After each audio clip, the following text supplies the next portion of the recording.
ಯಾವ ಕಾಲದ ಶಾಸ್ತ್ರವೇನು ಹೇಳಿದರೇನು? ಎದೆಯ ಧನಿಗೂ ಮಿಗಿಲು ಶಾಸ್ತ್ರವಿಹುದೇನೋ? ಎಂದೋ ಮನು ಬರೆದಿಟ್ಟಿಹುದು ಇಂದನೆಗೆ ಕಟ್ಟೇನು? ಎನ್ನೆದೆಯ ದನಿಯೇ ಋಷಿ ಮನು ನನಗೆ ನಾನು. ಪಂಚಮರ ಶಿಶುವೊಂದು ನೀರಲ್ಲಿ ಮುಳುಗುತ್ತಿರೆ ದಡದಲ್ಲಿ ಮೀಯುತ್ತ ನಿಂತಿರುವ ನಾನು. ಮುಟ್ಟಿದರೆ ಬ್ರಹ್ಮತ್ವ ಕೆಟ್ಟು ಹೋಗುವುದೆಂದು ಸುಮ್ಮನಿದ್ದರೆ ಶಾಸ್ತ್ರ ಸಮ್ಮತವದೇನೋ? ಅಂತೂ ಮನು ಹೇಳಿರಲಾರದಯ್ಯಯ್ಯೋ.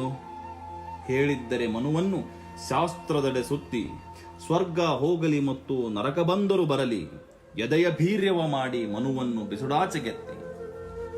ಸ್ವರ್ಗ ಹೋಗುವುದಿಲ್ಲ, ನರಕ ಬರುವುದು ಇಲ್ಲ. ಸ್ವರ್ಗ ನರಕಗಳೇನು ಶಾಸ್ತ್ರಾಸ್ತ್ರವಲ್ಲ.